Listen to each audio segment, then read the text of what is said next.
penjualan tiket udah 100, lalu dari private sector kurang lebih ada 100 loh. Ada kurang lebih 100 miliar dari. Tadi emang nggak percaya sama PSSI gitu? Hah?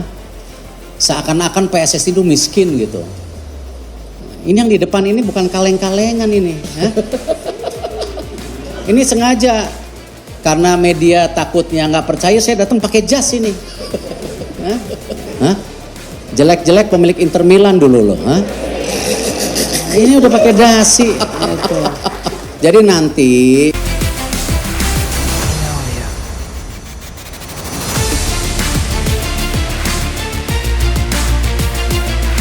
Hai semuanya, selamat datang di channel YouTube Garuda IDN.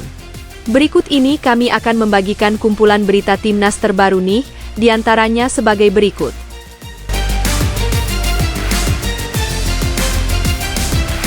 Erick Thohir pamer hak siar Indonesia versus Cina bakal tembus 800 miliar.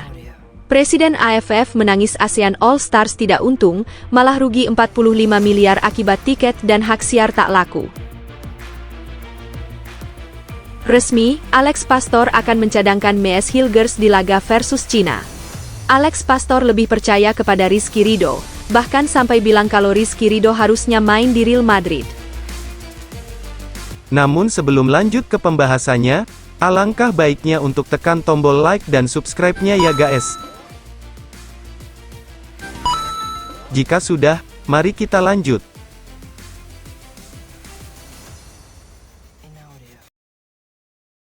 Erick Thohir pamer hak siar Indonesia versus Cina bakal tembus 800 miliar. Presiden AFF menangis ASEAN All Stars tidak untung, malah rugi 45 miliar akibat tiket dan hak siar tak laku. Erick Thohir, selaku Ketua Umum PSSI, mengungkapkan bahwa setiap pertandingan timnas Indonesia di level senior kini menjadi ladang keuntungan besar. Dalam laga-laga biasa saja, federasi bisa meraup untung bersih antara 100 hingga 200 miliar rupiah, berkat kombinasi dari penjualan tiket, dukungan sponsor, hingga pendapatan dari hak siar. Ini menunjukkan bahwa antusiasme masyarakat terhadap timnas begitu luar biasa, hingga mampu menggerakkan roda ekonomi sepak bola nasional. Menariknya, untuk dua pertandingan besar mendatang melawan Cina dan Jepang di kualifikasi Piala Dunia, potensi keuntungannya diprediksi melonjak tajam. Bahkan, nominalnya bisa mencapai 2 kali lipat dari biasanya. Dalam satu laga saja, keuntungan bersih diperkirakan bisa menembus angka 400 miliar rupiah. Artinya, dalam dua pertandingan tersebut, federasi bisa mengantongi total pendapatan bersih hingga 800 miliar rupiah, dan bila antusiasme publik serta mitra bisnis memuncak, bukan tak mungkin totalnya menyentuh 1 triliun rupiah.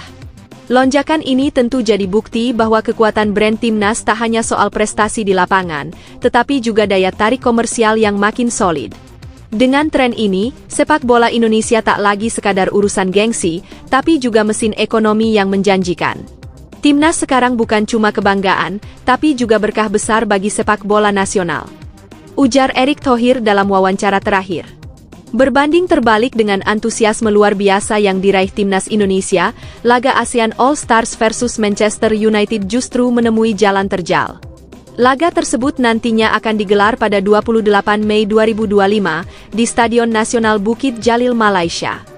Alih-alih menjadi tontonan megah dan meriah, pertandingan yang sejatinya menghadirkan bintang-bintang ASEAN dan bahkan mendatangkan klub sekelas Manchester United itu justru menghadapi kenyataan pahit. Hak siar yang diharapkan jadi sumber utama pemasukan ternyata minim peminat. Penjualan tiket pun tak menunjukkan geliat berarti, membuat stadion tampak jauh dari kata penuh.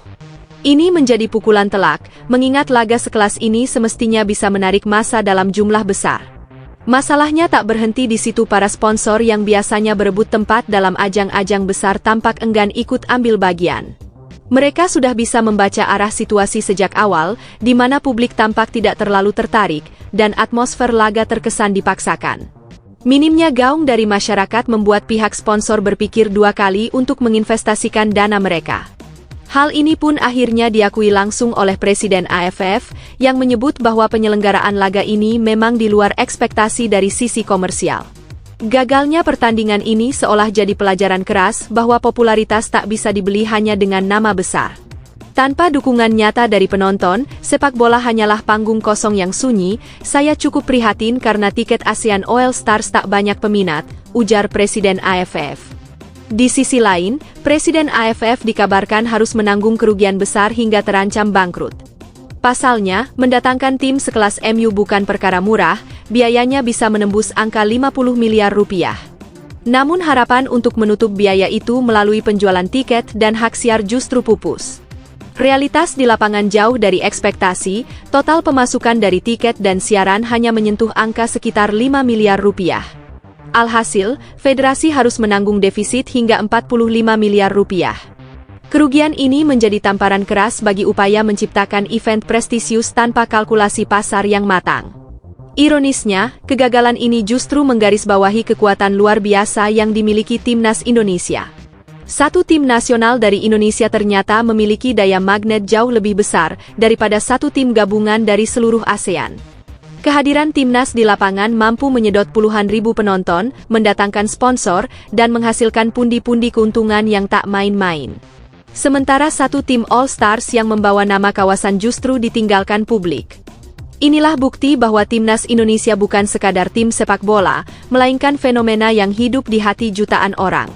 Lantas apakah kalian bangga dengan program yang dijalankan PSSI? Setujukah kamu kontrak PSSI yang akan selesai tahun 2027 diperpanjang lagi masa jabatannya? Jika setuju silahkan like video ini dan tulis, saya setuju kontrak Pak Erick Thohir diperpanjang lagi. Resmi, Alex Pastor akan mencadangkan Mees Hilgers di laga versus Cina. Alex Pastor lebih percaya kepada Rizky Ridho, bahkan sampai bilang kalau Rizky Ridho harusnya main di Real Madrid. Dalam waktu dekat, timnas Indonesia senior akan menghadapi Cina dalam lanjutan agenda kualifikasi Piala Dunia 2026 pada tanggal 5 Juni 2025. Laga ini penting karena menjadi penentu langkah ke fase berikutnya. Persiapan pun dilakukan dengan sangat serius, baik dari segi taktik maupun pemilihan pemain. Namun menariknya, muncul kabar bahwa Alex Pastor selaku bagian dari tim pelatih mulai mempertimbangkan perubahan komposisi di lini belakang. Salah satu nama yang disebut-sebut bakal dicadangkan adalah Mees Hilgers. Bek naturalisasi yang sempat menjadi sorotan publik ini kabarnya dinilai belum menunjukkan performa maksimal saat melawan Australia dan Cina sebelumnya. Meski memiliki kualitas dan pengalaman bermain di level Eropa, Mees tampaknya belum sepenuhnya klop dengan dinamika permainan timnas. Beberapa keputusan saat bertahan dianggap kurang tajam, bahkan sempat membuat kesalahan yang hampir berujung petaka. Hal inilah yang membuat Alex Pastor mempertimbangkan opsi lain di posisi bek tengah, dengan harapan menciptakan keseimbangan dan keamanan yang lebih solid di jantung pertahanan. Namun begitu, keputusan akhir tetap berada di tangan pelatih kepala, dan semua pemain masih memiliki kesempatan membuktikan diri di sesi latihan. Situasi ini menjadi bukti bahwa di timnas, tempat utama hanya diberikan kepada mereka yang benar-benar siap secara mental dan taktis. Di level tertinggi, satu blunder bisa ubah segalanya. Oleh karena itu, pemilihan pemain akan sangat dipertimbangkan, ujar Alex Pastor. Dalam persiapan menghadapi Cina, timnas Indonesia dipastikan akan melakukan rotasi pemain di lini belakang. Salah satu yang mendapat kepercayaan penuh sebagai starter adalah Rizky Ridho. Keputusan ini tak lepas dari penampilannya yang mengesankan saat turun di babak kedua melawan Cina sebelumnya, serta saat menghadapi Bahrain. Ridho tampil tenang, disiplin, dan mampu membaca permainan dengan sangat baik, kualitas yang membuat dirinya layak mengisi posisi penting di barisan pertahanan Garuda. Menariknya, penampilan solid Ridho bukan hanya mencuri perhatian penonton, tapi juga mendapat pujian dari tim pelatih. Ada kesan bahwa ia sudah tumbuh menjadi sosok bek yang dewasa, matang dalam pengambilan keputusan, dan mampu memimpin rekan-rekannya di lapangan. Dalam latihan pun, ia menunjukkan konsistensi luar biasa, menjadi contoh bagi para pemain muda lainnya. Saking impresifnya, bahkan sempat terlontar canda bahwa Ridho bermain seolah-olah dia adalah pemain Real Madrid, menandakan betapa tinggi level performanya dalam beberapa laga terakhir. Kini, kepercayaan diberikan padanya untuk memulai sejak menit awal, dan ia diharapkan bisa menjaga ritme serta ketenangan tim di laga yang penuh tekanan nanti. Ridho ini sangat layak dijadikan starter di timnas, bahkan jika saya lihat-lihat, dia memang pantas main di klub-klub besar seperti Real Madrid. ujar Alex di sebuah wawancara. Rizky Ridho bukan hanya bersinar di level timnas, tapi juga menunjukkan konsistensi luar biasa saat membela klubnya, Persija Jakarta. Sebagai bek tengah, ia tercatat memiliki statistik yang solid sepanjang musim mulai dari jumlah tackle sukses, intercept, hingga akurasi umpan yang stabil di atas rata-rata. Penampilannya yang tenang dan matang membuatnya menjadi andalan di lini belakang Macan Kemayoran, bahkan ketika tim sedang dalam tekanan. Ia bukan tipe pemain yang tampil gemilang sesekali, tapi justru dikenal karena kestabilan dan kepercayaan diri yang dibangunnya dari waktu ke waktu. Namun bukan hanya soal kemampuan di atas lapangan, Ridho juga dikenal sebagai pribadi yang rendah hati dan punya sikap yang sangat profesional. Tidak ada arogansi dalam cara ia membawa dirinya, bahkan ketika namanya mulai naik daun dan sorotan media datang bertubi-tubi. Ia adalah sosok yang dibentuk oleh disiplin tinggi sejak awal karirnya. Masuk dalam generasi emas yang sama dengan Marcelino Ferdinand dan Pratama Arhan, Ridho merupakan hasil tempaan langsung dari tangan dingin Shin Tae-yong, yang menanamkan filosofi kerja keras dan respek di setiap sesi latihan. Karakter kuat inilah yang membuat Ridho bukan hanya pemain, tapi juga panutan. Ridho bukan cuma kuat di pertahanan, tapi juga kuat dalam sikap. Nah, lalu menurut kalian, apa kalian juga setuju Rizky Ridho dijadikan starter daripada Mees Hilgers? Jika kalian juga setuju, silakan like video ini dan tulis di komentar. Saya setuju Ridho jadi starter lawan Cina. Kecewa, Donny Tri Pamungkas kabarnya mengundurkan diri dari timnas U20 setelah kalah dari Piala Asia U20. Netizen salahkan Indra Syafri karena strategi yang amburadul membuat timnas pulang lebih cepat.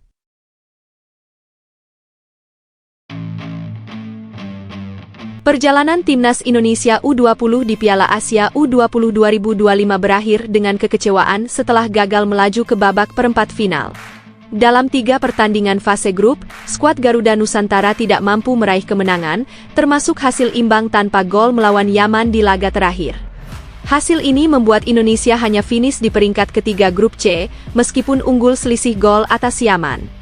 Seiring dengan berakhirnya kiprah timnas U20 di turnamen ini, beberapa pemain dipastikan tidak akan lagi membela tim di level tersebut karena faktor usia. Salah satunya adalah Donny Tri Pamungkas, sang kapten yang telah menjadi andalan sejak era Shin Tae-yong. Pemain yang berposisi sebagai bek kiri itu telah mencatatkan 29 penampilan bersama Garuda Nusantara dan sebelumnya juga tampil di Piala Asia U20. Namun, setelah turnamen ini, ia tidak bisa lagi memperkuat tim U20 karena telah mencapai batas usia maksimal. Jika Indonesia berhasil lolos ke Piala Dunia U20 2025, Donny Tri sebenarnya masih bisa bermain. Namun, dengan kegagalan tim melaju ke turnamen tersebut, perjalanan Donny Tri di level U20 pun resmi berakhir. Selain Donny Tri, 2 pemain lain juga mengalami nasib serupa, yaitu Tony Firmansyah dan Aditya Warman. Keduanya sudah menginjak usia 20 tahun, sehingga tidak lagi memenuhi syarat untuk membela tim U20. Begitu pula dengan Jens Raven, penyerang berbakat keturunan Belanda Indonesia yang lahir pada tahun 2005. Meskipun saat ini masih berusia 19 tahun, ia akan menginjak usia 20 tahun pada Oktober mendatang, yang membuatnya tidak bisa masuk ke dalam skuad U20 untuk angkatan berikutnya. Meski harus mengakhiri perjalanan mereka di level ini, para pemain yang telah melewati batas usia masih memiliki kesempatan untuk melanjutkan karir internasional mereka di tim U23. Pelatih Gerald Vandenburg kini tengah bersiap untuk merancang tim yang akan berlaga di berbagai ajang penting pada tahun ini, seperti kualifikasi Piala Asia U23 2026 dan SEA Games 2025. Dengan pengalaman mereka di level U20, para pemain ini diharapkan mampu bersaing untuk mendapatkan tempat di tim yang lebih senior. Kegagalan di Piala Asia U20 2025 tentu menjadi pukulan bagi tim, mengingat target awalnya adalah lolos ke Piala Dunia U20 2025. Namun, bagi para pemain yang telah melampaui kategori usia ini, tantangan baru menanti mereka di level yang lebih tinggi. Kini, mereka harus membuktikan kualitas mereka di level U23 atau bahkan menembus skuad senior di masa depan. Alhamdulillah, Jairo Riedewald sudah bocorkan posisi terbaiknya kepada Patrick Kluivert. Patrick bakal segera siapkan susunan pemain terbaik untuk kualifikasi Piala Dunia. Jairo Riedewald, pemain keturunan Indonesia yang kini membela Royal Antwerp, dikenal sebagai sosok yang mampu bermain di berbagai posisi. Meski memiliki fleksibilitas dalam peran di lapangan, ia menegaskan bahwa posisi terbaiknya adalah sebagai bek tengah, bukan gelandang bertahan. Sebagai pemain yang memiliki pengalaman luas, Riedewald seringkali dimanfaatkan oleh pelatihnya untuk mengisi berbagai sektor pertahanan dan lini tengah. Sejak awal karirnya, ia memang diproyeksikan sebagai bek tengah, posisi di mana ia merasa paling nyaman dan mampu menunjukkan kemampuan terbaiknya. Namun, dalam perjalanannya, ia juga pernah ditempatkan sebagai bek kiri hingga gelandang bertahan, tergantung kebutuhan tim. Jika menilik ke belakang, pada tahun 2014, Riedewald sempat mengungkapkan bahwa peran favoritnya tetap sebagai bek tengah. Menurutnya, atribut yang ia miliki, seperti ketenangan dalam membaca permainan, kemampuan distribusi bola yang baik, serta keahlian dalam duel udara dan tackle, sangat mendukungnya untuk tampil optimal di posisi tersebut. Meskipun demikian, pemain berusia 28 tahun ini juga tidak keberatan ketika harus dimainkan sebagai gelandang bertahan.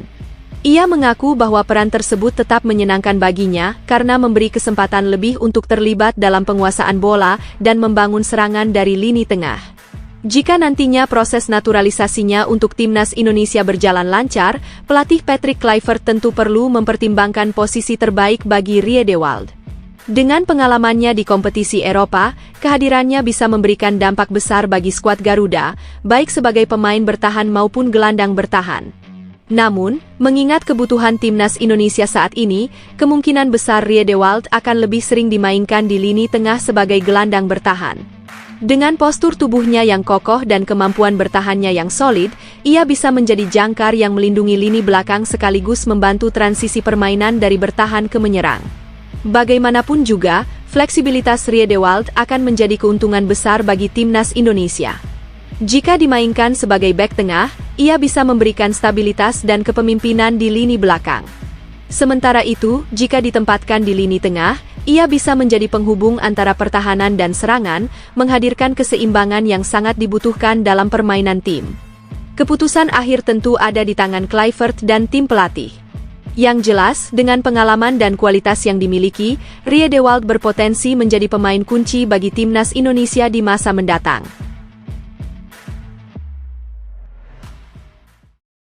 Tak kunjung membaik, Dimas Drajat terpaksa harus absen lagi di Persib Bandung sampai habis Lebaran.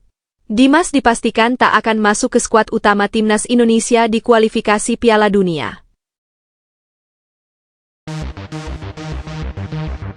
Dimas Drajat, penyerang andalan Persib Bandung yang juga berstatus pemain timnas Indonesia, sudah cukup lama absen dari sesi latihan bersama timnya. Terakhir kali ia terlihat beraksi di lapangan adalah saat Persib menghadapi PSBS Biak dalam laga tandang, di mana ia hanya bermain selama 21 menit sebelum harus ditarik keluar. Pelatih Persib, Bojan Hodak, mengonfirmasi bahwa Dimas sedang mengalami cedera yang mengharuskannya menepi dari aktivitas latihan untuk sementara waktu. Namun, sang pelatih memilih untuk tidak memberikan detail lebih lanjut mengenai jenis cedera yang dialami pemain asal Gresik tersebut. Ia hanya menyebut bahwa sang penyerang membutuhkan waktu pemulihan sebelum bisa kembali ke lapangan dan berkontribusi bagi tim. Menurut Bojan, Dimas kemungkinan baru bisa bergabung kembali dengan rekan-rekannya setelah bulan Ramadan berakhir, yang berarti ia akan kembali berlatih sekitar bulan April 2025. Kabar ini tentu menjadi perhatian bagi para pendukung Persib, mengingat Dimas merupakan salah satu penyerang lokal yang memiliki pengalaman bermain di level internasional bersama timnas Indonesia. Absennya Dimas menjadi kehilangan bagi lini depan Persib, terutama dalam menghadapi sisa kompetisi musim ini. Kehadirannya di lini serang tentu sangat dinantikan, mengingat ketajamannya di depan gawang dan kemampuannya dalam duel udara serta membangun serangan. Sementara itu, tim medis Persib terus memantau kondisi Dimas dan memastikan bahwa proses pemulihannya berjalan sesuai rencana. Klub tidak ingin mengambil risiko dengan memaksakan sang pemain kembali sebelum benar-benar pulih, agar ia bisa kembali tampil dalam kondisi terbaiknya. Di sisi lain, ketidakhadiran Dimas memberi kesempatan bagi pemain lain di skuad Persib untuk menunjukkan kemampuan mereka di lini serang. Pelatih Bojan Hodak tentu harus mencari solusi terbaik dalam merotasi pemain demi menjaga performa tim tetap stabil hingga Dimas siap kembali merumput.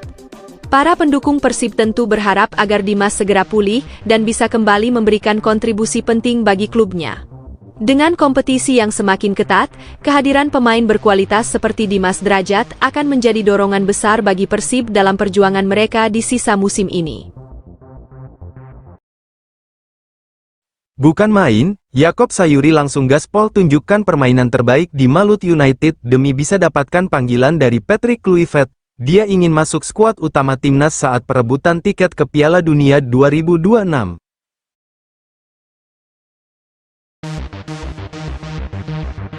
Yakob Sayuri sedang dalam performa luar biasa menjelang pemanggilan pemain oleh pelatih baru timnas Indonesia, Patrick Kluivert. Winger lincah ini tampil gemilang bersama Malut United FC, yang tengah menunjukkan tren positif di Liga 1. Dalam 5 pertandingan terakhir, Malut United belum tersentuh kekalahan. Mereka juga berhasil mencetak gol di setiap laga tersebut, menunjukkan peningkatan yang signifikan dalam efektivitas serangan. Terbaru, pada Senin lalu, mereka sukses membawa pulang 1 poin setelah menahan imbang tuan rumah Bali United dengan skor 1-1 di Stadion Kapten Iwayan Dipta, Gianyar. Performa apik Malut United tidak hanya terlihat dalam pertandingan melawan Bali United, tetapi juga dalam kemenangan mereka atas tim-tim papan atas. Persebaya yang kala itu menempati posisi kedua di klasemen berhasil mereka taklukkan dengan skor 2-0 di kandang lawan.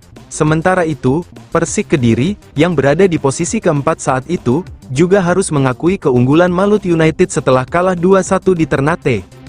Di balik kesuksesan tim, Yakob Sayuri menjadi salah satu sosok kunci dengan kontribusi yang sangat besar. Dalam 5 laga terakhir yang dilalui Malut United tanpa kekalahan, Yakob mencatatkan 3 gol dan 1 assist. Ia memberikan assist saat melawan Persebaya, mencetak 2 gol ke gawang Persik, dan menambah 1 gol lagi ke gawang Bali United. Performa impresif ini tentu menjadi modal berharga bagi Yakob menjelang pemanggilan ke timnas Indonesia di bawah kepemimpinan Patrick Kluivert. Pelatih asal Belanda itu akan segera menyusun skuad pertamanya untuk menghadapi 2 laga krusial dalam lanjutan kualifikasi Piala Dunia 2026 zona Asia. Timnas Indonesia dijadwalkan bertemu Australia pada 20 Maret 2025, disusul pertandingan melawan Bahrain 5 hari kemudian. Sejauh musim ini, Yakob telah mencetak 6 gol dalam 18 penampilan di Liga 1, menjadikannya pencetak gol terbanyak bagi Malut United. Ia unggul atas 2 rekan setimnya, Diego Martinez yang mengoleksi 5 gol dan Jorge Correa dengan 4 gol. Menariknya, jumlah gol tersebut hampir menyamai rekor terbaiknya dalam satu musim. Ketika membela PSM Makassar, ia pernah mencetak 6 gol dalam 2 musim berbeda, yaitu 2021 dan 2023. Namun, pada 2 musim tersebut, ia membutuhkan lebih banyak pertandingan 29 laga di musim pertama dan 30 laga di musim kedua untuk mencapai angka tersebut. Rekor terbaik Yakob sepanjang karirnya di Liga 1 terjadi pada musim 2022, ketika ia mencatatkan 7 gol dalam 25 pertandingan. Dengan performanya yang semakin tajam musim ini, tidak menutup kemungkinan ia akan melampaui capaian terbaiknya dan menjadi salah satu pemain kunci di lini serang timnas Indonesia dalam waktu dekat. Tak menyangka, Tristan Gooijer ternyata dekat dengan tangan kanannya Patrick Kluivert. Tidak menunggu lama, PSSI langsung gaspol dekati pemain satu ini agar segera gabung ke timnas Indonesia.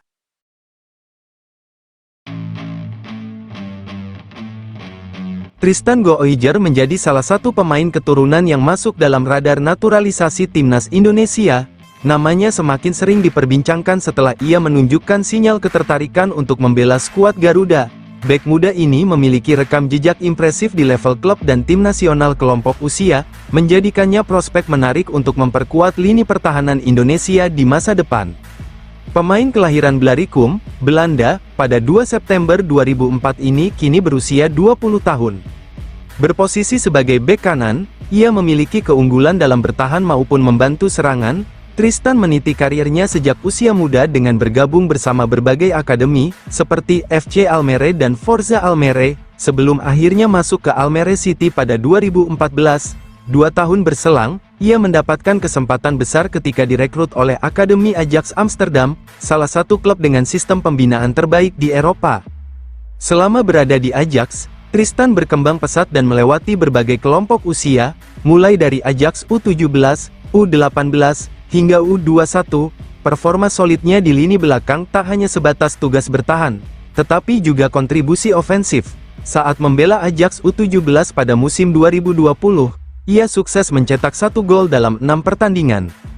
Kemampuannya semakin berkembang di Ajax U18, di mana ia menorehkan 1 gol dan 2 assist dalam 19 laga, sementara di Ajax U21, ia tampil sebanyak 50 kali dengan catatan 3 gol serta 4 assist, membuktikan dirinya sebagai bek modern yang mampu membantu serangan.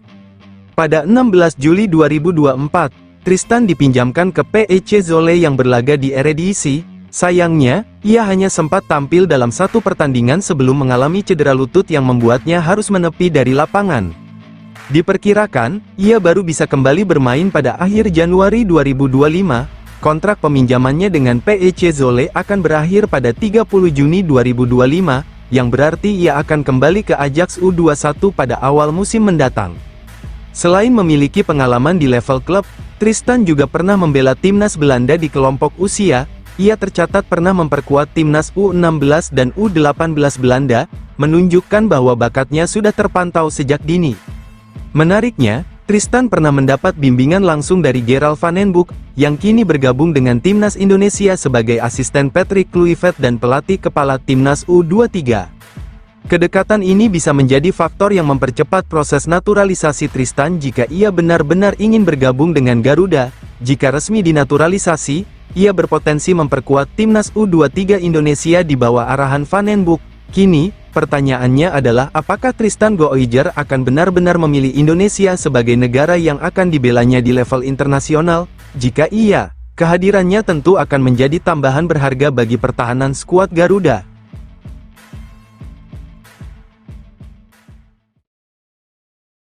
Kurang kerjaan, media Vietnam sampai banding-bandingkan timnas Indonesia dengan timnas Thailand. Mereka tahu bahwa kualitas timnas Indonesia kini sudah melampaui timnas Vietnam.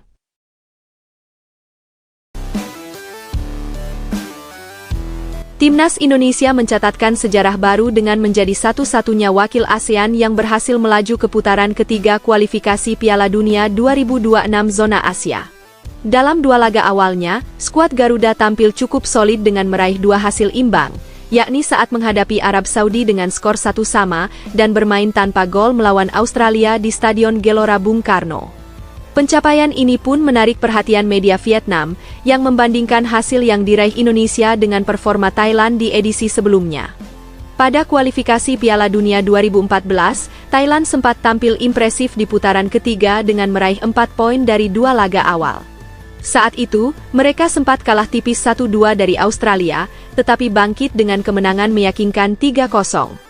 Namun, perjalanan Thailand di fase tersebut berakhir dengan kekecewaan setelah mengalami 3 kekalahan berikutnya dan harus puas menjadi juru kunci grup. Sementara itu, pada edisi 2018, Thailand justru mengalami kesulitan besar di putaran ketiga. Mereka tidak mampu meraih 1 pun poin dalam 2 pertandingan awal, setelah kalah 0-1 dari Arab Saudi dan tumbang 0-2 dari Jepang. Di sisi lain, Vietnam juga mengalami nasib serupa saat tampil di putaran ketiga kualifikasi Piala Dunia 2022. 2 pertandingan pertama mereka berakhir dengan kekalahan, yakni 1-3 dari Arab Saudi dan 0-1 dari Australia. Meski dibandingkan dengan catatan Thailand di edisi 2014, performa Indonesia di putaran ketiga kali ini tetap patut diapresiasi. Tim asuhan Shin Tae-yong berhasil menahan imbang 2 raksasa Asia dan menunjukkan ketahanan defensif yang cukup baik. Hasil ini menunjukkan bahwa skuad Garuda memiliki potensi untuk bersaing di level tertinggi dan memberikan harapan bagi sepak bola Indonesia di kancah internasional. Dengan masih banyak pertandingan tersisa, timnas Indonesia memiliki peluang untuk terus memperbaiki posisinya di grup. Jika mampu meraih kemenangan di laga-laga berikutnya, maka bukan tidak mungkin mereka akan menciptakan sejarah baru dengan melangkah lebih jauh di kualifikasi Piala Dunia 2026. Tantangan besar tentu menanti, tetapi dengan semangat juang dan dukungan penuh dari supporter, skuad Garuda memiliki modal untuk menghadapi lawan-lawan berat di putaran ketiga ini. Alhamdulillah, Kevin Dix bakal masuk skuad utama FC Copenhagen untuk pertandingan versus Heidenheim. Fans FC Copenhagen senang bukan main karena klubnya dipastikan bakal menang dan raih poin penuh. Bek timnas Indonesia, Kevin Dix, siap kembali merumput di ajang Liga Konferensi Eropa bersama FC Copenhagen. Pemain berusia 27 tahun itu diprediksi akan tampil saat timnya menghadapi Heidenheim pada leg kedua play-off babak 16 besar di Voith Arena, Jerman, Jumat dini hari. FC Copenhagen saat ini berada dalam posisi tertinggal setelah menelan kekalahan 1-2 di leg pertama. Meski begitu, peluang untuk membalikan keadaan masih terbuka lebar. Kehadiran kembali Kevin Dix dan Rasmus Falk memberikan angin segar bagi The Lions julukan FC Copenhagen yang berambisi melaju ke babak selanjutnya. Rasmus Falk sebelumnya harus menepi karena mengalami cedera, sementara Kevin Dix absen akibat akumulasi kartu kuning. Kehilangan kedua pemain ini di leg pertama cukup terasa, karena Copenhagen tidak dapat tampil dengan kekuatan penuh. Kini, dengan kembalinya mereka ke dalam skuad, tim asuhan Jacob Neestrup semakin optimis menghadapi Heidenheim. Media Denmark, Bold DK, turut menyambut positif kabar kembalinya Dix dan Falk. Kehadiran mereka diharapkan dapat memberikan keseimbangan serta meningkatkan daya saing tim dalam menghadapi laga krusial ini. Selain dua pemain tersebut, sang pelatih juga telah menyusun skuad yang terdiri dari 21 pemain lainnya untuk dibawa ke Jerman. Meskipun bermain di kandang lawan bukan perkara mudah, FC Copenhagen memiliki catatan yang cukup baik di kompetisi Eropa. Mereka dikenal sebagai tim dengan mentalitas tangguh dan sering memberikan kejutan. Kevin Dix sendiri diprediksi akan berperan penting di lini pertahanan, membantu timnya meredam serangan Heidenheim dan sekaligus berkontribusi dalam membangun serangan dari sisi sayap. Kembalinya Kevin Dix juga menjadi kabar baik bagi timnas Indonesia. Dengan menit bermain yang stabil di level Eropa, ia semakin memperkuat kualitasnya sebagai bek andalan Garuda di bawah arahan Patrick Kluivert. Jika tampil solid dan membantu Copenhagen meraih kemenangan, ini bisa menjadi momentum positif bagi karirnya, baik di level klub maupun internasional. Kini, semua mata tertuju pada duel sengit di Voith Arena. FC Copenhagen membutuhkan kemenangan dengan selisih minimal 2 gol untuk memastikan tiket ke babak 16 besar tanpa harus melalui babak adu penalti. Akankah Kevin Dix dan rekan-rekannya mampu membalikan keadaan? Jawabannya akan terungkap dalam laga yang penuh tekanan ini. Masih berusaha, Ricky Kambuaya dulu sudah sempat curi perhatian Shin Tae-yong. Kini dia punya PR untuk bisa memikat Patrick Kluivert agar dipanggil ke timnas Indonesia jelang kualifikasi Piala Dunia. Setelah pertandingan sengit melawan Arab Saudi, para pemain timnas Indonesia menikmati makan malam bersama untuk melepas penat. Suasana yang awalnya santai tiba-tiba berubah menjadi meriah ketika beberapa pemain mulai bernyanyi. Pelatih Shin Tae-yong yang duduk di meja tampak menikmati momen tersebut. Namun ekspresinya seketika berubah saat melihat sesuatu yang mengejutkannya. Dalam video yang beredar di media sosial, tampak kiper naturalisasi Maarten Paes naik ke atas kursi dan mulai menyanyikan lagu dengan penuh semangat. Para pemain lain bersorak dan ikut menikmati hiburan dadakan itu. Namun, perhatian Shin Tae-yong tiba-tiba teralihkan saat ia melihat sosok yang tak disangkanya ikut bernyanyi, yakni Ricky Kambuaya. Pelatih asal Korea Selatan itu tampak sangat terkejut sekaligus gembira melihat Kambuaya yang biasanya pendiam ikut larut dalam keseruan. Ekspresi wajahnya pun berubah ceria. Bahkan ia sampai memberitahu orang-orang di sekitarnya seolah tak percaya dengan apa yang dilihatnya. Momen ini pun langsung mengundang gelak tawa, baik dari para pemain yang ada di lokasi maupun netizen yang menyaksikan videonya. Banyak penggemar yang tak menyangka Kambuaya memiliki sisi humor dan bisa tampil begitu ekspresif di luar lapangan. Tak sedikit yang ikut tertawa melihat reaksi polos Shin Tae-yong yang benar-benar tampak terhibur dengan kejadian tersebut. Di balik momen kebersamaan ini, timnas Indonesia tetap fokus pada tantangan besar yang menanti mereka. Skuad Garuda tengah mempersiapkan diri untuk laga krusial menghadapi Australia dalam lanjutan grup C kualifikasi Piala Dunia 2026 zona Asia di Stadion Utama Gelora Bung Karno. Pertandingan ini sangat penting, mengingat lawan yang akan dihadapi adalah salah satu tim terkuat di grup. Sebelumnya, timnas Indonesia sukses mencuri 1 poin dari Arab Saudi setelah bermain imbang 1-1 di Jeddah. Hasil tersebut menjadi modal berharga untuk menjaga asa lolos ke babak berikutnya. Meski menghadapi tantangan berat, tim asuhan Shin Tae-yong tetap optimis dan terus meningkatkan kesiapan mereka. Momen kebersamaan seperti ini tentu menjadi hal yang positif bagi tim. karena dapat mempererat kekompakan di dalam maupun di luar lapangan. Semangat dan keakraban di antara pemain bisa menjadi modal penting untuk menghadapi laga berat yang sudah menanti. Kini, seluruh perhatian tertuju pada pertandingan melawan Australia, di mana timnas Indonesia berharap bisa kembali meraih hasil positif dan menjaga peluang mereka di kualifikasi Piala Dunia 2026.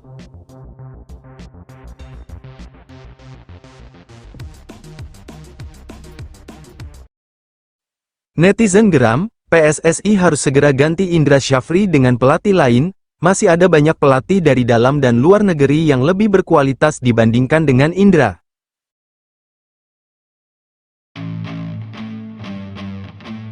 Posisi Indra Syafri sebagai pelatih timnas Indonesia U20 kini tengah menjadi sorotan setelah tim asuhannya gagal melaju dari fase grup Piala Asia U20 2025. Kegagalan tersebut memicu berbagai tanggapan dari pengamat sepak bola nasional, termasuk Roni Pangemanan dan Justinus Laksana, yang mendesak PSSI untuk mengevaluasi kinerja sang pelatih. Jika pada akhirnya PSSI memutuskan untuk mencari pengganti, ada beberapa pelatih lokal yang dinilai layak mengisi posisi tersebut. Salah satu nama yang mencuat adalah Zulkifli Syukur. Mantan pemain timnas Indonesia ini dikenal sebagai salah satu pelatih muda potensial di tanah air. Saat ini, ia sedang berjuang membawa Persela Lamongan kembali ke Liga 1 untuk musim depan. Selain itu, Zulkifli juga masuk dalam daftar calon asisten pelatih lokal yang akan mendampingi Patrick Kluivert jika resmi menangani timnas Indonesia. Pengalamannya yang terus berkembang di dunia kepelatihan bisa menjadi modal berharga untuk membimbing timnas Indonesia U20 ke arah yang lebih baik. Nama lain yang patut diperhitungkan adalah Kurniawan Dwi Yulianto. Saat ini, ia bertugas sebagai pelatih khusus striker untuk timnas Indonesia U20, posisi yang baru diembannya dalam beberapa pekan terakhir. Sebelumnya, ia memiliki pengalaman sebagai asisten pelatih di klub Italia, Como Primavera, serta sempat menjadi bagian dari timnas Indonesia U23. Dengan statusnya sebagai salah satu legenda sepak bola nasional, Kurniawan diyakini mampu memberikan motivasi lebih kepada para pemain muda. Kehadirannya bisa membawa pengaruh positif dalam meningkatkan mental dan performa tim. Namun, jika berbicara tentang kandidat yang paling realistis, Nova Arianto menjadi pilihan yang paling masuk akal. Saat ini, ia tengah menangani timnas Indonesia U17 yang akan berlaga di Piala Asia U17 2025 di Arab Saudi. Menariknya, sebagian besar pemain yang saat ini berada di tim U17 kemungkinan besar akan naik ke tim U20 dalam beberapa tahun ke depan. Jika Nova berhasil membawa tim asuhannya tampil impresif di Piala Asia U17, maka memberi kepercayaan kepadanya untuk melanjutkan peran di tim U20 bisa menjadi langkah yang logis dan strategis. Timnas Indonesia U17 sendiri tergabung di grup C bersama Yaman, Afghanistan, dan Korea Selatan. Jika mampu finish di dua besar grup, mereka akan otomatis lolos ke perempat final sekaligus mengamankan tiket ke Piala Dunia U17 2025. Dengan lawan yang dihadapi, peluang untuk melaju ke babak selanjutnya masih cukup terbuka. Jika Nova bisa membawa timnya tampil kompetitif, bukan tidak mungkin ia akan mendapat kepercayaan lebih besar di masa mendatang. Keputusan akhir tentu berada di tangan PSSI, apakah Indra Syafri tetap dipertahankan atau ada pergantian pelatih. Yang terpenting adalah memastikan timnas Indonesia U20 memiliki pemimpin yang mampu mengembangkan potensi pemain muda dan membawa tim ini tampil lebih baik di level internasional.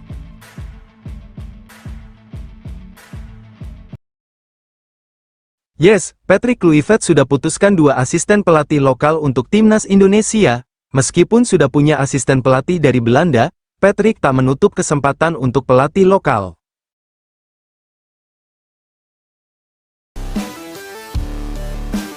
Patrick Kluivert akan didampingi oleh dua asisten pelatih lokal saat menjalani tugas sebagai pelatih kepala timnas Indonesia. Proses pemilihan asisten ini sepenuhnya berada di tangan Kluivert, yang diberikan kebebasan untuk menentukan siapa yang paling sesuai dengan visinya dalam membangun tim. Sebelumnya, terdapat 4 nama pelatih lokal yang masuk dalam daftar kandidat dan dipanggil untuk mengikuti seleksi. Mereka adalah Kurniawan Dwi Yulianto, Bima Sakti, Eko Purjianto, dan Zulkifli Syukur. Kabar ini dikonfirmasi langsung oleh Kurniawan Dwi Yulianto, yang menegaskan bahwa keputusan akhir sepenuhnya berada di tangan pelatih asal Belanda tersebut. Meskipun dirinya menjadi salah satu kandidat, Kurniawan dengan tegas menyatakan bahwa ia akan mendukung siapapun yang terpilih.